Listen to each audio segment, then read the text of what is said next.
వాళ్ళ పిల్లవాడిని వాళ్ళ ఇంట్లో పెట్టుకొని పోలీసులను పిలిపించి అప్పచెప్తారు. అప్పా జంక్షన్ మీ ఇల్లా నా ఇల్లా? రోడ్డు మధ్యలో పోలీసులు నాకాబందీ చేసి వెహికల్స్ని చెక్ చేస్తున్నప్పుడు అప్పా జంక్షన్లో బండి భగీరథ పోలీసులకు చిక్కిండు. ఇది మా పోలీసులు నాకు చెప్పింది. నిజంగానే అతన్ని సరెండర్ చేసేది ఉంటే అతను ఎక్కడున్నాడో అక్కడికి ఈడ మా అబ్బాయి ఉన్నాడు, మీరు వచ్చి పోలీసులు ఇతన్ని సరెండర్ చేసుకోండి అని చెప్పిండ్రు అనుకోండి, అప్పుడు మనం సరెండర్ అనుకోవచ్చు. రోడ్డు మధ్యలో పోలీసులు అతన్ని కస్టడీలోకి తీసుకొని మేము అరెస్ట్ చేసినాం అని పోలీసులు చెప్తుంటే నేను పోలీసుల మాట నమ్మాలనా లేకపోతే రాజకీయ నాయకుల మాట నమ్మాలనా? మీరు చెప్పండి.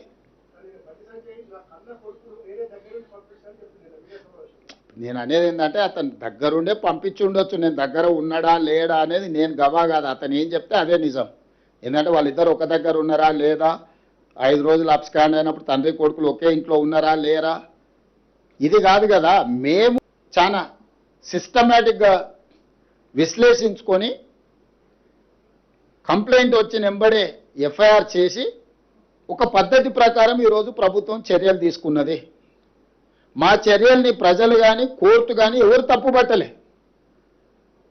కేటీఆర్ జడ్జిగా, ఆర్ఎస్ ప్రవీణ్ కుమార్ ఐఓగా ఈయన విచారణ చేసిండు, ఆయన శిక్ష విధించేసిండు. అసలు ఏం సిగ్గు కూడా పడారంటే అసలు ఇంత సిగ్గు తప్పిపోయిన వీళ్ళనంటే నాకు అర్థమే అవుతలేదు. ఇప్పుడు ప్రభుత్వానికి పోలీసులకు చట్టాలు ఉన్నాయి.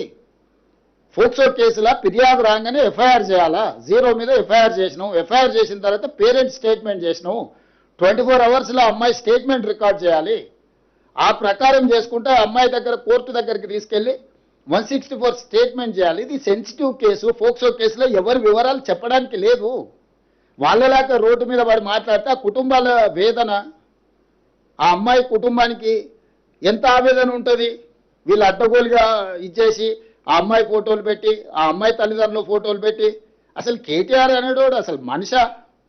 ఎవడన్నా మనిషి ఇట్లా వ్యవహరిస్తాడానికి? రాజకీయాలు కావాలంటే ఎన్నికల్లో కొట్లాడు, ఎన్నికల్లో ఓడించు. రాజకీయాల్లాగా చూడాలి, సమస్యను సమస్యలాగా చూడాలి. ఇది ఒక మైనర్ గర్ల్కి సంబంధించిన ఇష్యూ. దీంట్లో రాజకీయాలకు ఎందుకు? ప్రభుత్వం ఒక పద్ధతిలో చర్యలు తీసుకుంటున్నప్పుడు అందరినీ ఇందులోనే దీంతోనే మొత్తం ఒక మైనర్ అమ్మాయిని అడ్డం పెట్టుకొని రాజకీయంగా ఏదో సాధించినామని ఈ శాడిజం ఏంది? ఇది శాడిస్టిక్ ప్లెజర్ కాదా?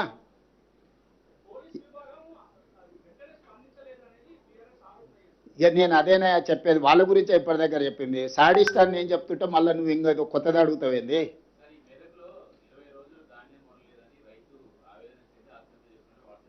వార్తలు వచ్చినాయి, తప్పకుండా నేను కలెక్టర్కి చెప్పిన ఇమ్మీడియట్గా వెరిఫై చేయమని. నేనేమంటున్నానంటే ఎక్కడైనా ఏదైనా సంఘటన జరిగితే ఆ కుటుంబాన్ని ఆదుకోవడమే కాకుండా దాని బాధ్యులైన అధికారుల మీద కూడా చర్యలు తీసుకుంటున్నాము. కొన్ని దగ్గరలో సంఘటనలు జరగలేదని మేము చెప్తలేం. కొన్ని ప్రభుత్వం దృష్టికి రాకుండా లేకపోతే కొంత